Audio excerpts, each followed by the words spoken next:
Hi Michael. Hi. Yay! So this is the beginning of the video diary of just us running a movie company and building our international horror studio and surviving the pandemic. Yay! All three should make an exciting narrative for us. So today is the first day, and that day is Thursday, the what of March? 18th. The 18th of March. So 19th of March. It's the 19th of March. So what we're doing is we're just going for a walk. A walk in Ravenscraig Park, which is a lovely park, very close to where we live. It's part of our going outside to get exercise instead of just locking ourselves in and eating chocolate and looking at the Guardian live blog of death tolls. Yes, and we're not alone. With us on our parky adventure is Sarah Daly and Sam Ashurst. Hello. We are going to find a comfortable spot to sit and have a little chat about what we're going to do, because one of the big challenges that we've encountered is that with the shock of this terrible events that are sweeping the world at the moment is how you reconcile that with the creative work that we have in store for us and our studios. Left over right. Left over right. Well, see. Yep. Left over right. Yes. I expect my shoes to be tied appropriately for my walk in the park. And what about this other one? That's all fucked. Are you going to leave that other one looking obscene? Oh, yes, thanks. Yes, excellent. That's good. Yes, look. Yes, that's fabulous. See, look. And now they won't come out. Perfect shoelaces. And this is the end result of Michael showing me the way to tie these shoelaces differently than the way I was. And what is it that you did, Michael, for all the viewers at home? Just did it the opposite way is what you normally do it. You tie them in the opposite direction and they will last longer. Yeah, and they won't go vertically, they'll go across the shoe. So when you're screaming in the night from fear and panic about the descending collapse of Western civilization, remember this hot tip from Michael about tying your shoelaces in the opposite direction so that they last a little longer. And yes, so you look good while you're screaming in the night. Okay, great. Here we are. All I just heard was screaming in the night. Oh, hello. Hi, so we have Sarah Daly. That's me. Co-founder of Hex Studios, producer, writer extraordinaire. Michael, VFX coordinator. Myself, producer, director, mostly producer. And Sam Ashurst, director and writer. And the reason we can all sit so closely in the midst of the great pandemic of hell is that we're all in a weird kind of Hex Studios lockdown at the moment. Yay! We'll be able to watch these videos back fondly. Those of us who survive. Ah, Jesus Christ. So, anyway, on a more cheerful note, but then I guess also on a serious note, we've, like everybody, like every business in the creative industries, have had to come to terms with how we are going to operate in the midst of this crisis, where pubs have closed down, where alcohol might get in shorter supply, and where the price of booze might go up, and where our preferred flavours of alcohol might be less available than others. 4 critical crises. So, what do you do? You know, we've been speaking with companies that we work with from around the world, and they're all in a similar boat. They're kind of trying to consider their options at the moment. And for us and for all of you guys at home, the virus and its scariness will have taken the wind out your sails for a few days as you adjust to the idea of what your life might be like, what your work might be like for the next coming months. When we decided to make a video diary of our adventures making films and our studio and everything, we could never have known that this pandemic would have resulted. And so it does throw an interesting and sober challenge for us as we look to present to you our diary of our experiences making films and being positive and having fun as well as giving you a candid emotional insight into the vulnerable parts of the process. So yeah, now we've got to figure out what it is that we want to do. So Michael, what is it that Hex Studios should do? I know what I would like to do. What would you like to do? Play my computer games. Oh, you play your computer games. Unfortunately, Michael doesn't realise that Samantha Fox Strip Poker is no longer available in the Spectrum 48, but yeah, it's okay. Incidentally, if you see me or Sam coughing a little bit in the video, we don't actually have coronavirus. We have Paul McAvoy's cold. Paul McAvoy being one of the founders of Fright Fest. Michael might have had the virus and he has survived, so that's good. But he's not the same. No. No, no. So you had a pretty tough cough for a couple of weeks. You were in bed, you kept yourself in isolation, and you did a great job surviving. Yep. Just look at him now, so filled with raderie. Woo! I keep looking at the red dot. Don't look at the bloody fucking red dot. I'm not looking at the red dot. Okay, so also we have to figure out how we can talk about what we're doing without necessarily divulging confidential information about projects and deals with companies that we're working with. So we might come up with some generic terms or names for projects. Let's have a think. What should we prioritize? Now you guys are part of this weird little meeting. Well, one of them is a fantasy movie project. This is something that is in development and would constitute a high fantasy style setting, a bit like Game of Thrones, except on a more modest budget than Game of Thrones. Now, we can't give you the name of the project, but you can get the idea that it involves monsters and men in armor and swords, and that being a horror studio, that our idea will have a kind of horror-esque fantasy theme to it, or like a grim fantasy setting. At the moment, that project is one that I'm working on as a producer. I'm putting together the deals, the terms, the financials, along with other companies that we're working with. And today, what I'll be doing, in case you think that I'll be, just calling action or going on set and having a luxurious artistic time, we'll be looking at contracts and a business plan. All a fun part of the creative adventure. Older one though. Yeah. Oh yeah. It's like He's something. a bit suspicious of you.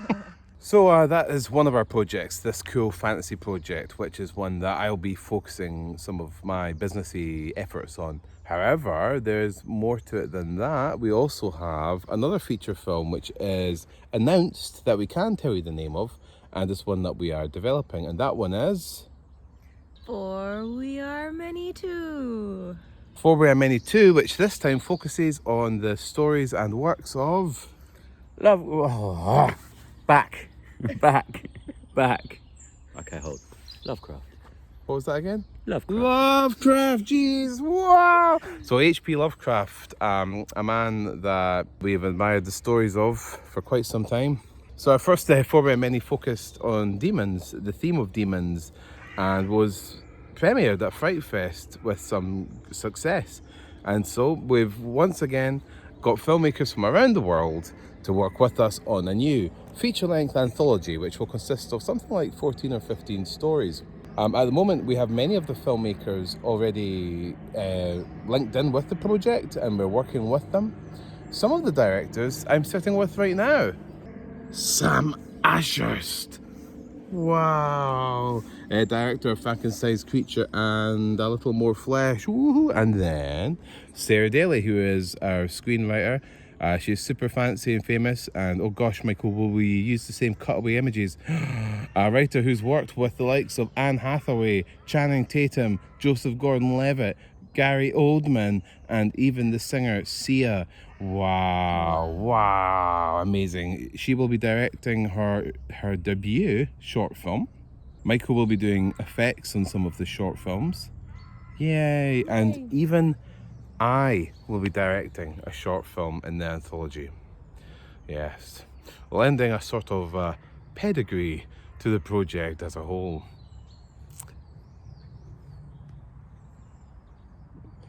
We also have, which is typical for studios, production brochure of feature films, which is like a catalogue that you send out to investors, and they can get a chance to take a look and see what projects that they like. I say investors, but that also includes companies that are distributors and sales companies and all kinds of film industry businesses. So we'll be trying to get other projects developed with those as well. Again, that's mostly producing work. Oh, but that's not all, is there? God, there's more. Oh, Jesus, what else do we have? We have a book. Yep, book's almost finished now. The Hex book of beastly creatures. So that's being laid out at the moment and will be probably ready in a few weeks. The Hex book of beastly creatures. It sounds a little better than our original name, which was the Hex book of monsters, which sounded a little too much like Stuart Sparks' feature film. Book of Monsters. We were always going to change the name Stuart. We were just being very lazy in the meantime. So that's a hardback book which consists of about 16 short stories and has beautiful illustrations by a friend of ours, James Ollie, and that will be getting released in a few weeks. But then we also have another feature film in pre-production as well. Sam Ashurst's Dancing with the Wind. Dancing with the Wind is an autobiography of the actress Angela Lansbury.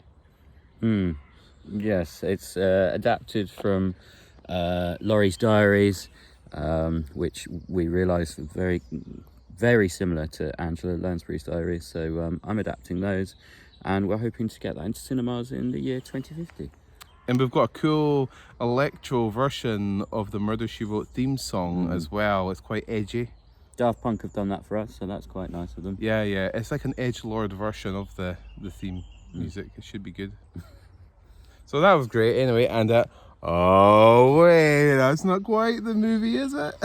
No, I am in pre-production on my third film, The Church of Wild Animals, which has been written by an incredible playwright named Lauren Nasri. So Lauren Nasri. We're developing that together, and hopefully we'll shoot something this year. Lauren Nasri is a lovely artist, a person that lives close by to us, and she's written plays and theatre, and she's performed in them at the Edinburgh Fringe. And I'm really excited for her collaboration with Sam Ashurst. Sam's a great writer as well. And well, you're kind of a Renaissance man, really. You know, because of your beard and short stature. They're typical of the 17th century men that lived in those days. But also for the diverse set of talents that he has as well, because that includes directing, acting, writing, everything. All of which the Church of Wild Animals will incorporate. So, to be honest, actually, your film might be one of the most exciting things that we'll see in terms of behind the scenes following this. Now, of course, the challenges of the current climate is a tough one to work with, but we'll be doing our best to try and get the project fully funded, off the ground, and even begin shooting as far as is possible in the safest way possible. Again, given the current circumstances. One of the advantages of Church of Wild Animals, I guess very unexpected advantages, is that it can be shot with very small crews and with very small cast, and then constructed in a kind of unusual way. So you may well see me start to shoot little bits and pieces, but do not worry, safety is obviously our highest priority. Yeah, we'll all be practicing that. Now, apparently, Sam has been considering a role for me, and it's a character called Detective X. Is that? Yeah, sure. It's the leading character in my adaptation of Angela Lansbury's diaries, as transcribed by Laurie. Yeah, I get to perform my own love scenes with Angela Lansbury, so that will be interesting. Okay, now, oh my God, you got a fantasy movie, you've got the Church of Wild Animals, you've got a feature-length anthology, and a book. Oh no, but that's not all. Now, we can't go into specifics on this one because it's all very confidential, hush-hush. But we also have a major infrastructure project as well that we're working on. And you might wonder what the hell that means. Like, are we building a bridge? Is this like a new shipping lane, like the Panama Canal that Hex is involved with? Well, guys, you'll just have to keep wondering. But rest assured that as soon as an announcement is made about that particular project, probably in the next week or two, then that is just another facet of our adventure that you will be able to follow.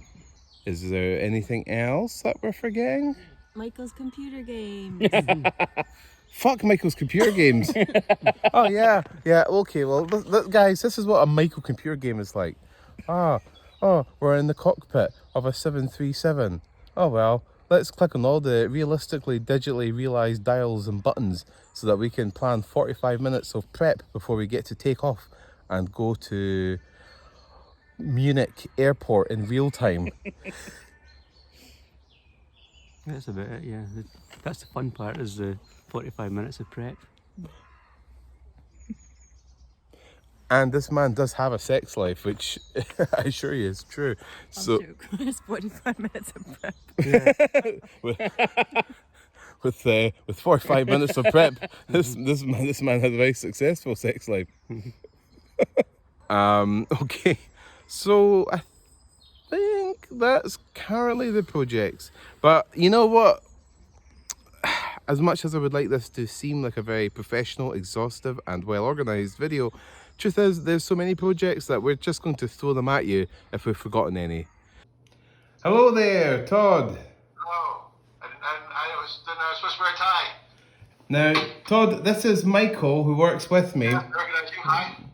So basically, what we've been doing is, like I was telling you, we've been producing a video diary of our experiences making films, making our creative goodies, and going to festivals and things like that. It's like a really, really terrible version of the Kardashians, or a much better version of the Kardashians.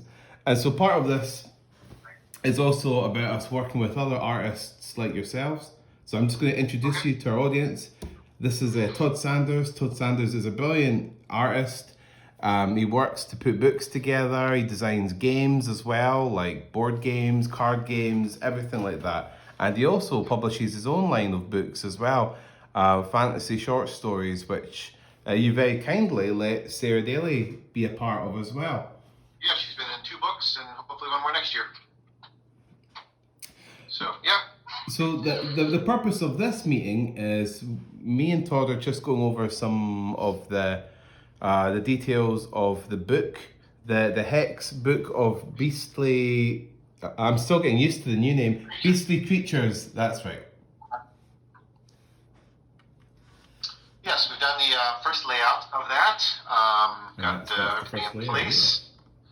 I have some email out to your printer as well, so there's some questions to ask, but I just wanted to go over just some of the basic caveats with this first layout for you today. I don't know if you have the PDF open. Yes, I do. It's right in front of me, and it's looking great as well. Title page and half title page are the sort of front matter. I'm not sure whether that's your right logo, but we can swap that in when needed. Sure. Yeah, we have a new logo now, and I'll just send that straight to you as well after this. Okay. Then the next set of pages are the copyright page and the table of contents. The page numbers are not firm yet because we have some things about plates to discuss, the color plates, which are great. I don't know who your artist is. Oh, I'll send him over to you if you ever want to commission him. His name's James Ollie, and he's a young kid, and he's just eager to get out there, and he's a great worker. And his dad actually used to be one of the sculptors for Games Workshop as well, one of the first, the first generation. Yeah, I maintain a list of artists to work with because I actually design books for other people too. I've done probably 100 of them in the last 20 years. So I'm always looking for artists to fit various slots. And since this guy's rather specific in what he does, it'll be good. So next, I actually designed a little printer's ornament for each of you three authors. So you each have your own printer's ornament, just to have a little extra zing. Yeah, that is totally awesome. I noticed that, and I think that's great. Thanks, Todd. That's brilliant. Yep. And it's just a little, a little key thing. So when readers are reading the book, they can visually kind of see, this person's story versus the other person. So the one issue right now is with these plates, because the colored plates are being placed in the book afterwards, and they have a blank backside. Typically, in a book, if you had a plate, you might be printing on the backside of it. Yeah, I understand. So at the moment, what we would need to do is squeeze in a blank page, basically. Right. Well, actually, it would be 2 blank pages. In fact, it would be a blank page, and then it would be the blank page that's the back of the plate page. So this occurs about half of the stories. So I'm waiting from the printer to see what kind of info he can give me. But that's the one kind of issue we have right now with the book, is that you may have a little more air in the book than might be typical. So just so you know that. And that actually might affect the page numbers as well. So while you guys are doing your editing, it's fine for now for the page numbers to refer to them and make sure that I'm tracking. I usually do the page numbers as the very last thing, because that's one of the more critical elements once everything else is shifted and moved around. So we just have to know that these page numbers may change in the end. So if we go down to, it's going to be my page 230, so I think your page 115. Okay. Or even 114, that's where the game rules starts. Oh, yeah. I've been able to actually put each of the monsters on a 2-page spread, so there's no kind of turning back and forth, which is nice. Great. So everything is well referenced. The one guy who's kind of tight there is the black hair, which is going to be your page 116. Yep. So I had to squeeze. So normally the actions would be on the right-hand page there. So that's the only one where he's a little bit odd, because I had to kind of squeeze him in. Right. But it's not a huge issue. But I like the fact that it's got a page spread. Everything is done in the standard kind of Wizards of the Coast format, with how all D&D sort of books are laid out. So we're good there. And then if we go to page, let's see, it's going to be your 132. That's where we start the acknowledgements. Oh, yeah. Which I was able to squeeze down to 2 pages, because I got 3 rows of names, because they're really just names. Yeah, that's great. So, just to kind of tighten things up. And then the next set of pages, that then is the legal information, which again I was able to squeeze down to 2 pages, because that's boilerplate from WOTC. So we're looking at, I believe at this point, 268 pages, but it may add another 14 depending on this situation with the plates. Sure. So I wonder in an attempt to reduce the amount of blank page content, then probably the best way to do that would be to get the printers to put something on the blank pages then. So right. That's one of the questions I've asked the printer is, I'm unsure from his spec whether the back of the plate pages is printed on as well, whether it's a 2-sided, 4-color, or only a 1-sided. So when I find out from him what that situation is, because the estimate was a little unclear. But we are under estimate on both your page count and number of color plates. Yeah. So you should actually see a cost reduction. Well, hey, look, that's great, and then we could spend that on the extra printing for the other side of the color plates, if that's. Yes. Oh, it's beautiful work, Todd. You've done absolutely beautiful work with this. Thanks very much. It's fantastic. I'm really, really pleased. Well, as soon as we hear back from the printers, what we could do is I could commission the artist to do some kind of emblem or design idea that could just. We also discussed using the Hex and doing it almost like a illustration. You could just put some weird tentacles behind it and just create like a weird illustrated. So you got the logo, just as an end of story motif type thing. Yes, yeah, and also having some air in books is okay, because it's sort of these sort of natural pauses. It's much like doing a movie or a TV show that's got commercials. It just allows the reader to, okay, this is done. Here's the next part. So if you go back to the table of contents, you'll see that some of the numbers, there are 2 types of numbers in typography. There are text height and Roman height. All right. Roman type numbers are all like capital letter numbers, where hex type numbers go below the baseline and above. So you can see like the 5 goes below, the 6 goes above, the 3 goes below. So it's just another nice little. It's one of those things in 18th century, 19th century, early 20th century type layouts, which is kind of your feel for the book you're doing as well. Which is exactly what we're looking for, and it looks really elegant. I've always loved historical published books exactly because their layouts are just so beautiful, and it's lovely that you've evoked that spirit of those books in this modern publication. And when we work together on more books, as I know we will, then it's exciting to know that you have such an appreciation for historical literature and how you evoke that and bring it to life. It's great, Todd. It's really good. And as a little extra, this font Centaur was actually designed in 1949 or 1914, excuse me, for the Metropolitan Museum of Art. Wow, isn't that great? Yes, and he actually used it for Bruce Rogers was the typeface designer. He actually used it for the Oxford Lectern Bible. So the Bible that they use at Oxford on the lectern starting in the 1900s, that's same font as well. So Michael's excited by this as well. Match font with the book. The books I do kind of a little extra detail in the book. So there's got some historical sort of referencing to things. So it's a really nice font. But yeah, those text type numbers are fun. We'll read over this to double check, and take your time. And you let me know the second they get back to you. But if for any reason they're being slow, just let me know and I can chase them up. Okay.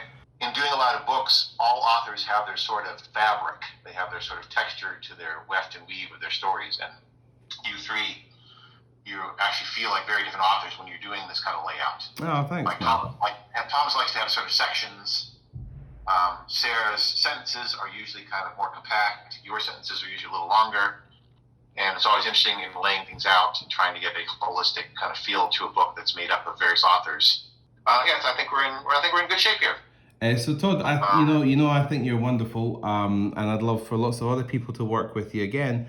How can other people that are looking for your graphic design skills with books or games get in touch with you?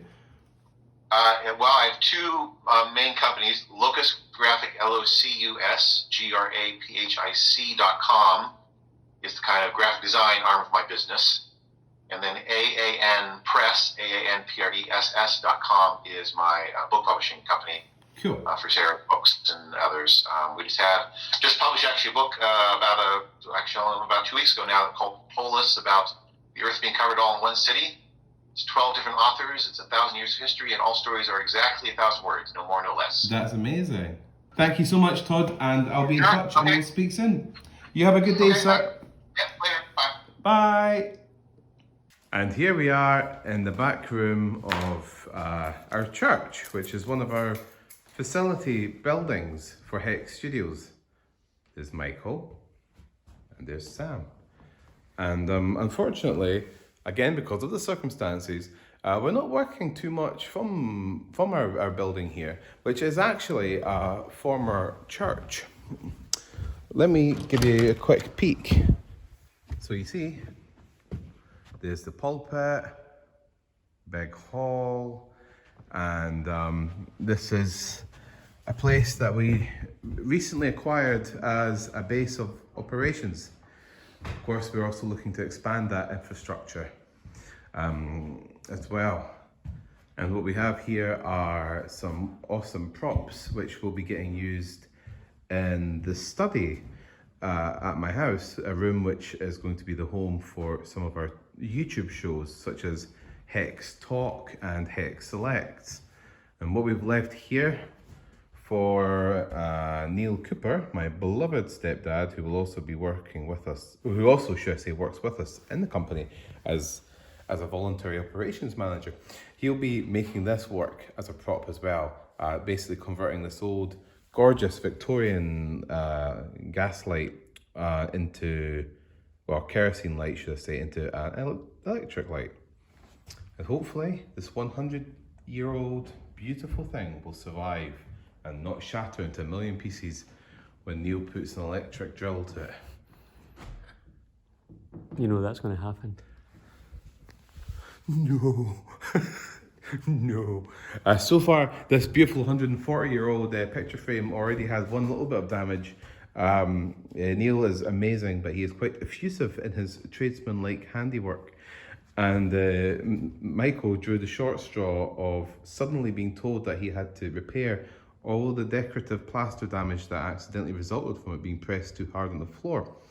And Michael, you were able to learn quite quickly that you're capable of grand art restoration with plaster, paints, everything. So that now it's Plastic repair. plastic repair, so that the damage you wouldn't even see now. It's all just amazing.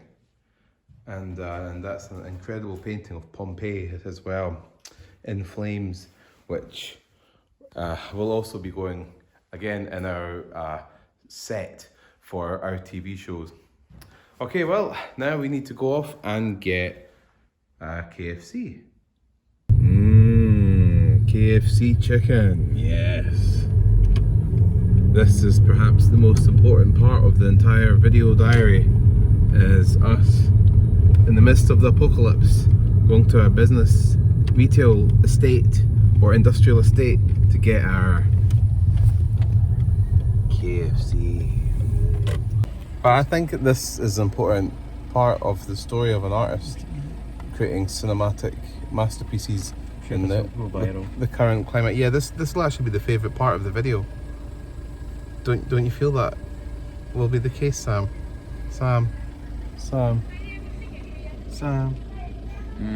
No. Hey, we've got our chicken now, and Sam is carefully protecting the cokes as 4 holy grails over there.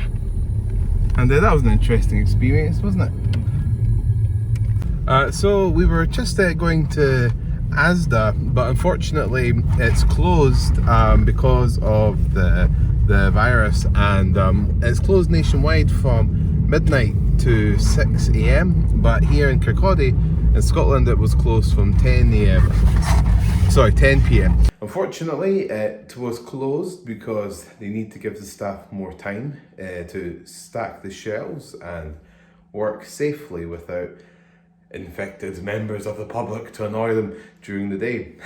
And we totally understand that. However, what was really nice was when we went to the door and we saw a notice saying that it was closed, there was another chap who was trying to get sweets for his kids tomorrow morning, who happened to have a pizza box. And in that pizza box was half a pizza, which he donated to us because he thought we would be hungry. And well, we kind of are, so it was such a generous gesture. And this chap works in a takeaway called Alania's in Kirkcaldy. He had that on the back of his jacket as a logo. And it was so sweet, wasn't it? Yeah, it was so lovely. He just obviously really wanted to help and do something nice, and it was very much appreciated. And just these are the kind of lovely things that can happen in the midst of all this scariness, and it was just a really lovely moment, such a nice gesture. It was. So here we have our yay pizza. So we're going to give that a little munch, and at the bottom of the screen you'll see a link so you can check out Alania's, because obviously they are staffed by some very compassionate and generous people who obviously make some yummy pizza as well, because our one looks awesome. We just had to share that with you guys. Hi there, it's Laurie Brewster here, and it is the 20th of March, and we are preparing for our monthly board meeting. Ooh, where Sarah Daly has contributed these incredible croissants. Thank you, Sarah. And fresh coffee. This is to give you guys a little sense of what we do every month, where we basically report on the progress of the company and talk about the agenda for the next month. Now, some of what you hear will be cut out or possibly even beat. Probably not, probably just cut. If it's, you know, confidential kind of stuff like company names or film project titles. But hopefully we can give you guys a taste of what the meetings are like. And yeah, let's bring the guys in. Come on, guys.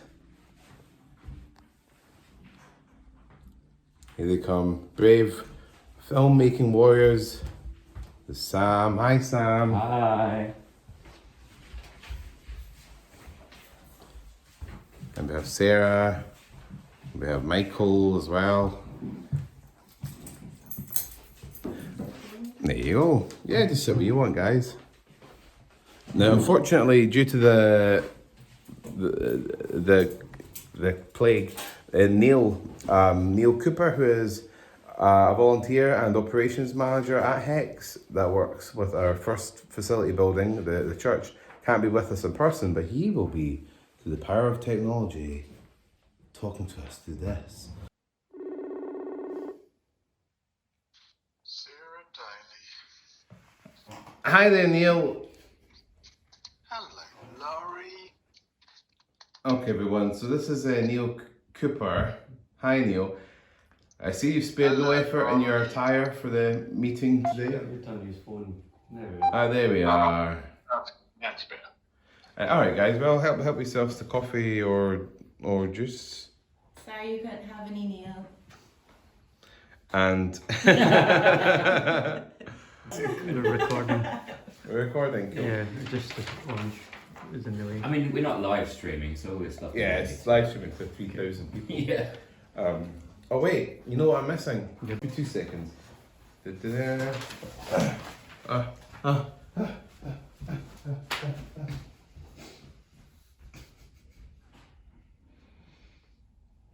some hold music, really. Mm-hmm.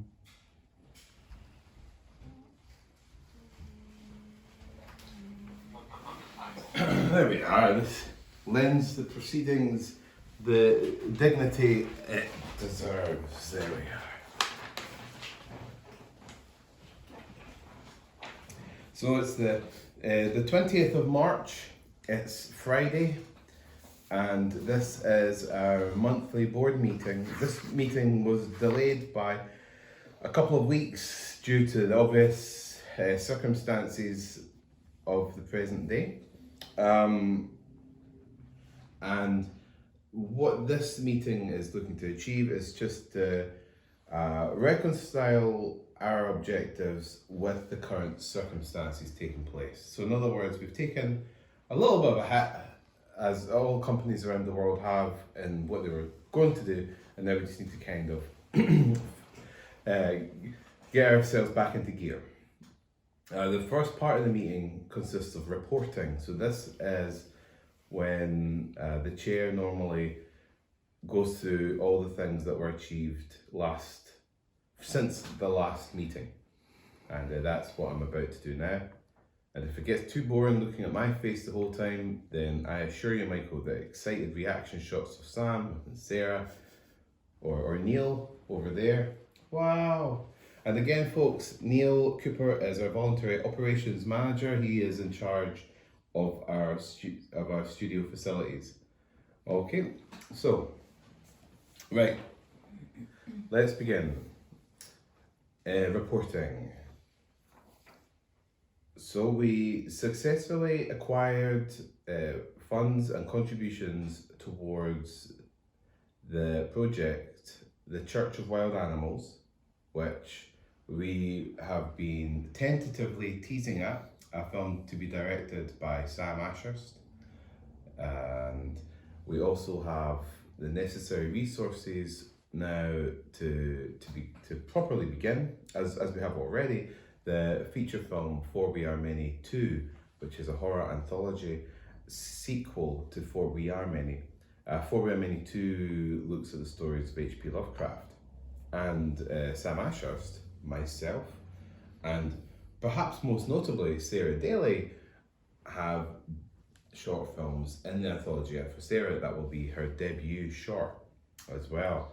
So that's exciting. And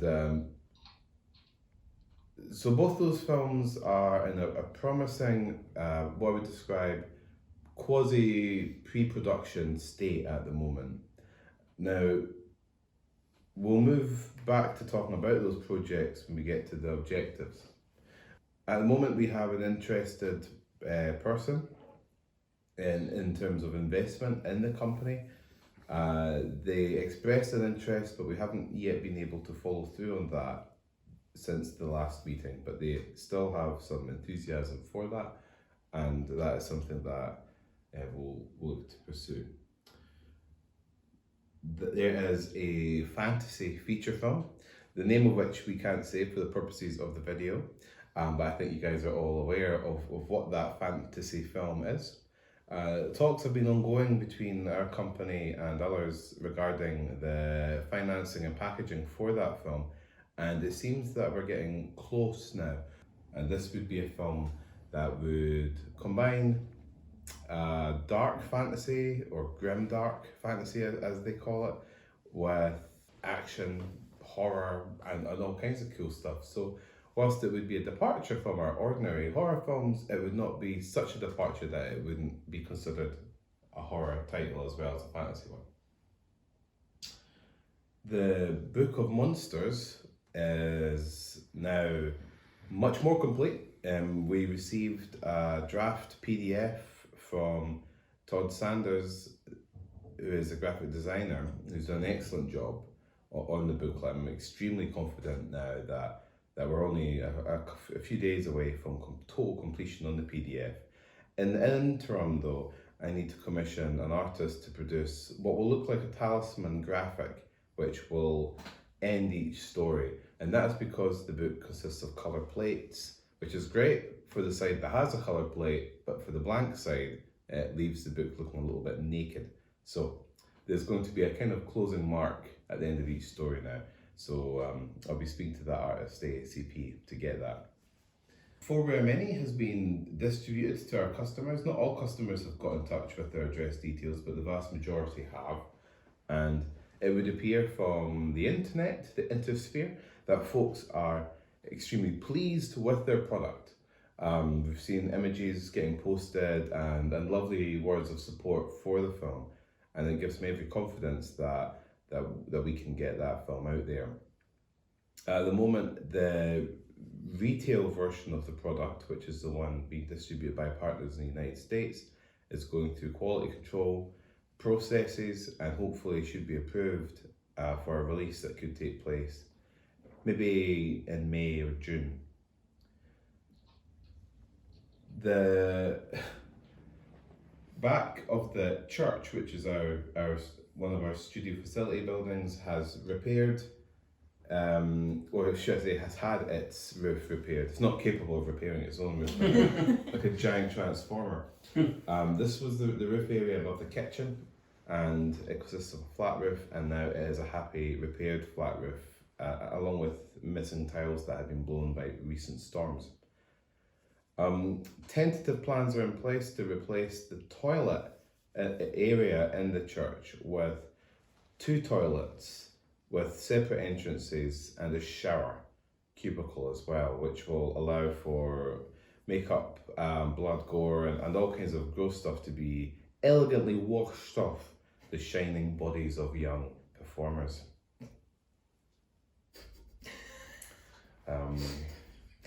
Sam has volunteered himself as a bath sponge for the progress on For Where Many 2 has begun. We have most of our filmmakers chosen now. Among them are Fright Fest Festival alumni as well, which is great pedigree of talent associated with this project, including our good friend Charlie Steeds as well, who will be doing a short film, and Mark Logan as well, and Patrick Rea as well, who did a feature film in the year that we showed, The Unkindness of Ravens in Fright Fest 2014, I think it was. 18, right, great, so there we go. So brilliant people, and really look forward to that one. There might be some slight delay in terms of these people going out to shoot their short films because of the virus. But what we'll do in the interim though is work with them so that their scripts are as great as they can be, and that pre-production planning is sophisticated on their part. We haven't yet considered the possibility of how filming could be done if it were to be done with small groups of filmmakers or artists who had already self-isolated.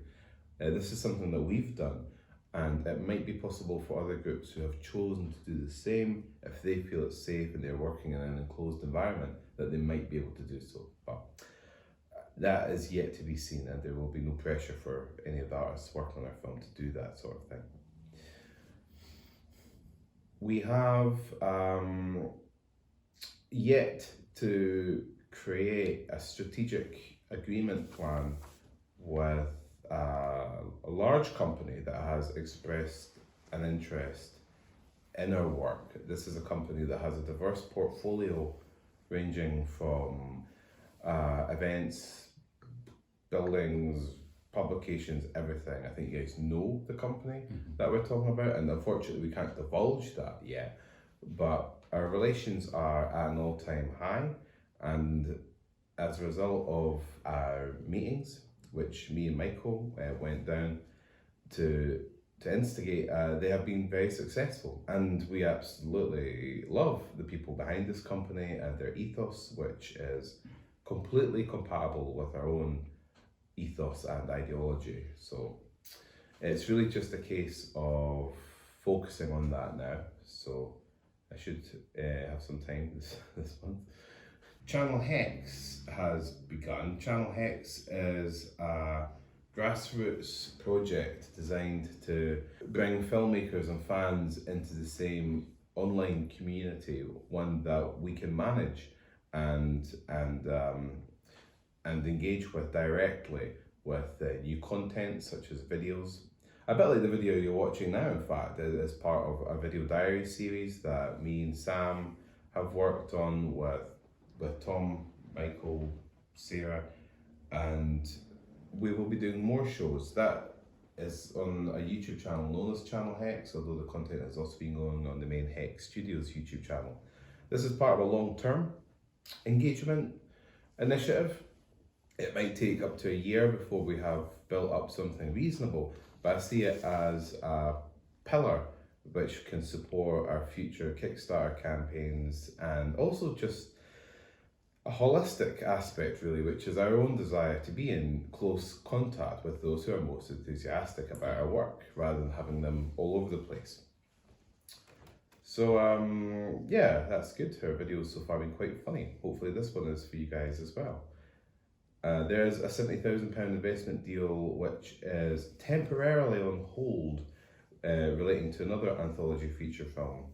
This is as a result of the coronavirus and is perfectly acceptable. However, investors regarding this project have assured us that they are still on board and that this is a temporary set of circumstances that have led to the delay. And you'll be wishing them the best of luck, and that they keep safe, and we have every confidence that that project will go ahead, though just not perhaps for another few months. The organisation company Kickstarter has reached out. They are mightily impressed with our past campaigns, and we know the people in charge there for the film department, and they're amazing people. They're a great team, and some of our friends are working there with them now, and they're keen to explore ways that we could help advise other filmmakers who wish to use the platform to basically replicate our success. And we're keen to help them achieve that, because we've long believed that independent film is moving in the direction of something like the cottage industry, where filmmakers can become empowered to sell their own products. We never suggest doing that in isolation without any deals with third-party distributors, but it's a good way to start, and it's a good thing to maintain even as you broaden your productions and distribution deals. That was very producery. So anyway, I'm looking forward to that. We had a good chat with them, and so you might end up seeing blogs or other kinds of official collaborations between Hex and Kickstarter, hopefully. We've also completed a huge amount of paperwork for accounts, VAT returns, the book of monsters, the role-playing game rules which were in the book of monsters. It's 80,000 words, a huge amount of paperwork, almost, basically thanks to Sarah. Thank you, Neil. Yeah. There you go, Neil. You can applaud again now that you're in close-up. Hey. You're the only one who does all the work. Thanks, Neil. We love that. This sales targets are presently suspended at the moment. It's suffice to say that we've not been driving sales especially hard because we've been working so hard on all the other aspects, which is getting productions ready and studios and then refurbishing things.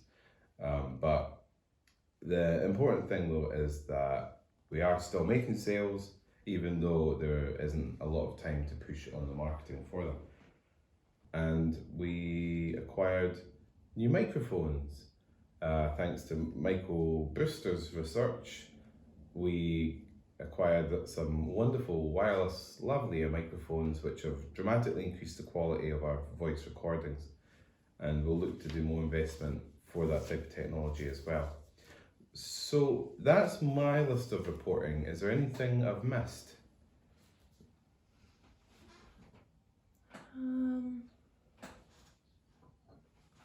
don't think so. Yeah, that's pretty much everything. Oh, maybe one little thing.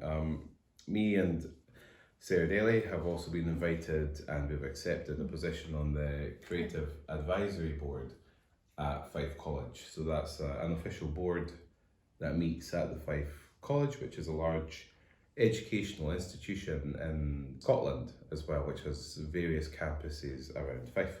So we'll be looking to help students with advice and getting them involved in our projects.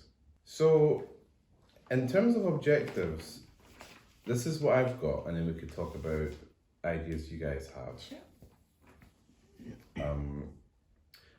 Firstly, relating to the infrastructure project, the main one, me, Michael, and Sam can continue to work out the technical specifications of equipment, electronic equipment.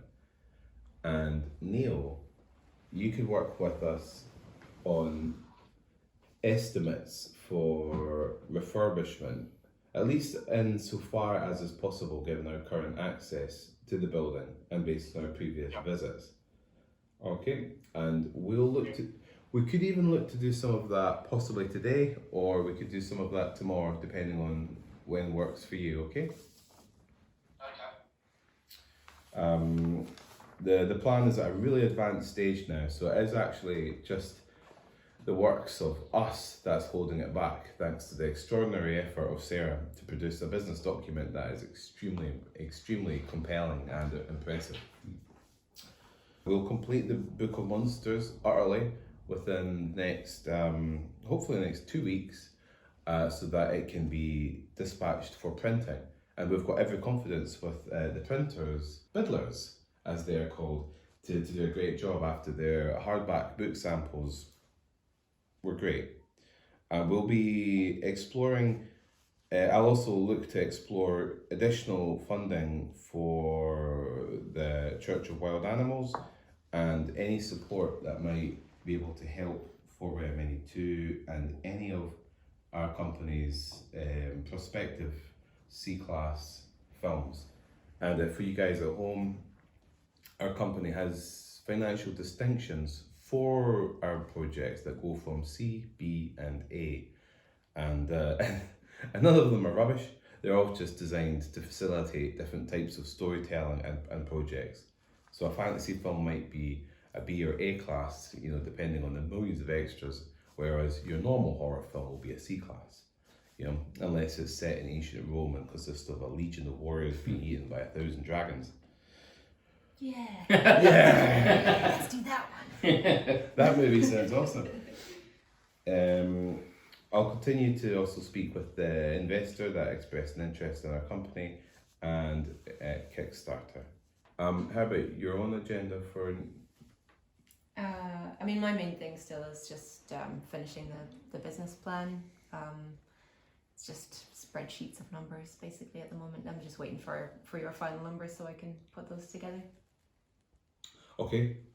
Incidentally, on a cheerful note, the silicone masks from Immortal Masks, which will be handy for our Lovecraft short films, big boggly fish head monster masks, should arrive on Monday. I've got a small bill to pay for stamp duty, but it's only about £40. Oh, good. And that's great. Yeah, it's good. And yeah, can't wait. That'll be fun. Yeah. So, Michael, in terms of you, you're working so close with me at the moment on everything that We're joined at the hip. yeah, that is basically just about everything I'm doing, you're doing at the moment. I can't think of anything specifically, but I guess whenever you do have spare time, we should look at our backup system called Shodan and continue to bring assets and organize assets so that graphics, photos, and videos are instantly available. Recently, it was a shock that one of our earliest feature films, Whiteout, was almost lost. We found the mezzanine file version, or should I say Michael did, but again, even when you think you've gathered all the files, you could still be shocked by one that is missing. So there is that. What you're doing, Michael, could change depending on how quickly deals are brought together, because our meetings are every month, and if a deal for, say, the fantasy film comes about and within a fortnight, then you might find yourself working on 3D software and all this kind of stuff. So that's us. As for you, Neil, as regards to things like the bathrooms and all that with the church, and we'll get a chance to talk about that more, but our first priority will be to talk about the infrastructure project and getting tentative numbers together. Also the basement. Oh, and also, yes, I nearly forgot this, but actually, as of critical importance, and this is something that we cannot take our eyes off the ball for, is the basement in the church. The basement is supposed to be our first priority. So what we can do now, that's all well said and done. I'm not expecting you to go into the basement and shift 40 giant plastic tubs of props by yourself. But at some point, me and the lads could go in, clear all the stuff out at least, so that we could take a look, and then we could see what needs to be done to make it waterproof, and perhaps even have a small heater or something. So we'll speak at the start of the week about that, and we can look at making a schedule for that. Oh, you also need to get everything off that computer in the office. That's right. Our good friend Tom, who can't be with us at the moment, Tom has inherited one of our computers, and we just need to remove all of Michael and Sam's pornography from that computer before Tom can safely use it. We all share pornography, don't we, Sam? It is in these trying economic times. We can't afford our own pornography, so we have to sit uncomfortably close to one another as we indulge in our open-minded habits. Okay, so that, folks, is I think we're the meeting adjourned, but I'll take questions if we have any questions or points. So. No, I mean, I think we've got plenty to keep us going, Yeah. So the next meeting will be the last Friday of April. Probably sooner than that. Okay. We can just say 4 weeks from today. Right. Okay. That- 4 weeks We today. probably have a lot of this done by then. Certainly the business plan and stuff. Cool. All right, folks. Well, thank you for watching. I hope that was insightful and interesting for you. And we'll let the crossong say goodbye. Bye. So today is the 21st of March. It's a Saturday. Woo! Yay! And in the midst of Armageddon, we're going to drop some oat milk with good old Michael and his lovely girlfriend Sonia as a Armageddon supply run treat. Yay! Yay! And we also got nice things for the food bank yesterday, didn't we, darling? Yes. This was Sarah's idea, me being naturally. Big gang of teenagers. Look at these assholes over here, you see? This is it. Kids. Fuck's sake. The infected. Hopefully we'll see a lot more clamping down on these kinds of assholes at the moment to prevent the spread of COVID-19. But anyway, whilst I was looking at luxurious Danish chocolate milkshake, Sarah was adding lots of tins of spaghetti hoops, and for a moment I was excited. I thought, oh, spaghetti hoops, I love spaghetti hoops, but they're not for me. They were for those folks who are economically impacted at the moment and disadvantaged by the current set of circumstances. And so now they will get many tins of hula hoops, chocolate eggs for their kids, and Tea beans and tea bags. Yeah, and it felt really nice. Being a film producer, feeling nice normally is only the feeling I get from the cries of my defeated enemy and the lamentations of their women, but for Sarah it's helping other people. So it was interesting to experience that new sensation. Learn something new every day. Yay!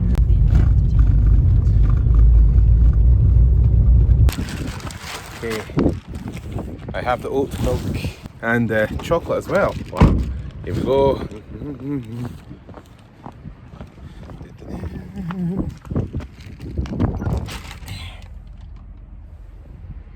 Now knock on the door.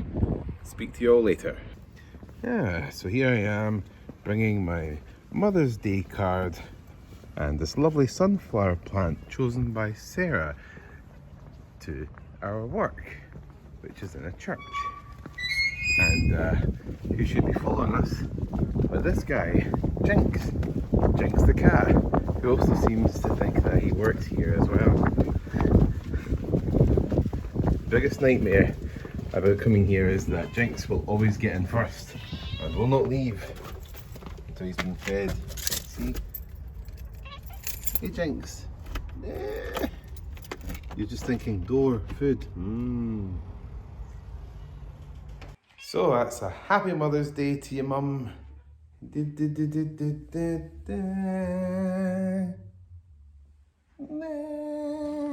Jinx, time to go, Jinx. Jinx, quick, run. No. No. Okay, we have to hunt Jinx. Oh, Jinx, look, treats. Right, I'll chase Jinx out of the kitchen. Jinx, look, Sarah's got treats for you. Come on, come on, come on. Look, biscuits.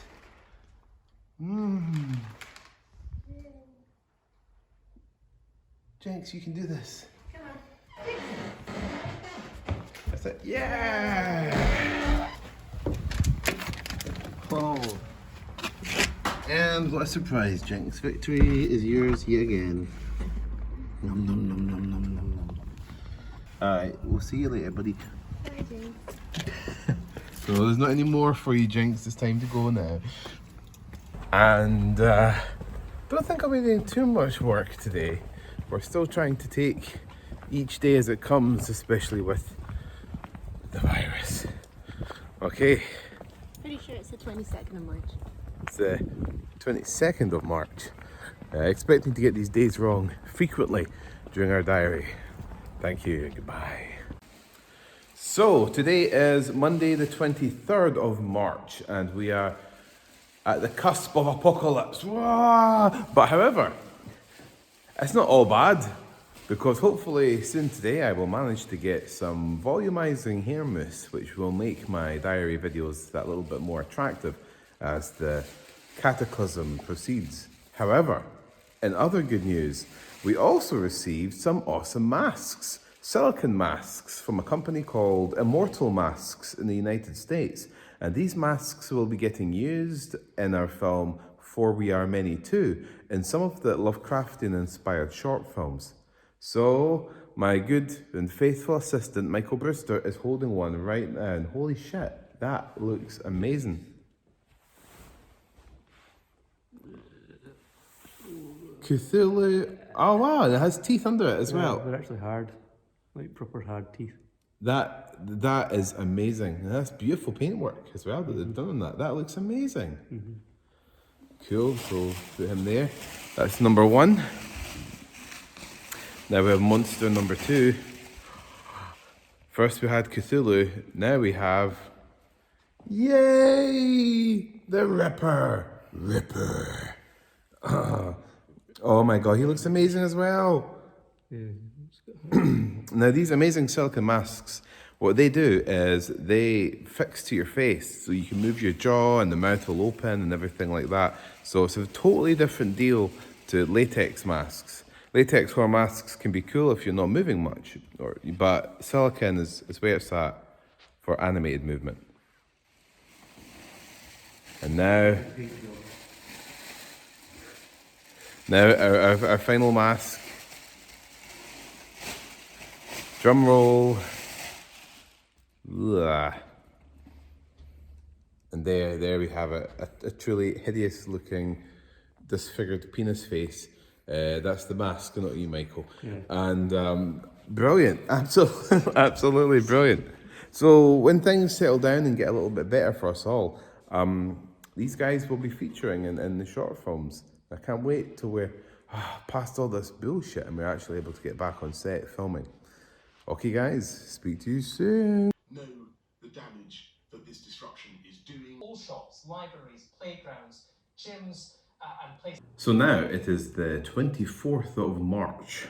It is Tuesday and we are in the first day of the official minimum 3-week lockdown that has been set by the British government. And although it was expected, and some might say it was a long time coming, I think it's still in many respects a shock that this has happened, that things have come to this. It's a bit like being the king of Rohan in the Two Towers. How did it come to this? So, what do? You have to look after your family, your friends, and your colleagues. And when you're running a company, a film studio such as this, you have to think how we can proceed to be productive during this time, but in a responsible manner. And my good friend Michael, pardon me, I'm not coughing because he isn't. He is my good friend Michael, is at home. He's in his own lockdown. In fact, Michael will be editing this video when I send it over to him on WeTransfer. So you could perhaps put a montage of all the forgotten faces now who are otherwise locked down. There's yourself, Michael, Tom, Sam. Sarah, fortunately, lives with me, so we are in lockdown together. Great. So, what do? Well, a lot of my work at the moment was revolving around business planning. So what can I say? I mean, basically, you'll be seeing me going typing. In fact, a lot of film producing is that. Typing up pitches, sending emails, putting together packages for deals. And this all still has to happen on the assumption that eventually things will go back to normal. So, perhaps not a very exciting video entry for today, but hopefully there'll be some more interesting things we can talk about tomorrow. Oh, hi Michael. Hi. So we are practicing social distancing here. We have this much. But in fact, me and Michael have practiced quite a lot of social distancing recently. So, you don't have the coronavirus, do you, Michael? No. It's the 25th of March. And this might be one of the last days I see Michael for a little while in person. Mm-hmm. Maybe. Hopefully. Probably not. We have hidden fish fingers in the freezer at our work, so we might raid those together. So we've got here some equipment that we've set up so that whilst I'm in the nuclear bunker, I can produce videos about the end of the world. Yay! And yesterday was a quiet day. A lot of that work, like I say, was spent writing pitches, movie pitches that me and Michael are sending away to different movie companies. So, today there's going to be more movie pitches sent and a video that I'll be recording about tips for actors that are looking to work in independent film. It should be a fairly candid and terrifying video. So, oh wait, Michael, I've got something for you to edit. Michael will have a chance to edit the first week of our video diary very soon as well, which is a fairly traumatizing film as well. So guys, farewell and good luck.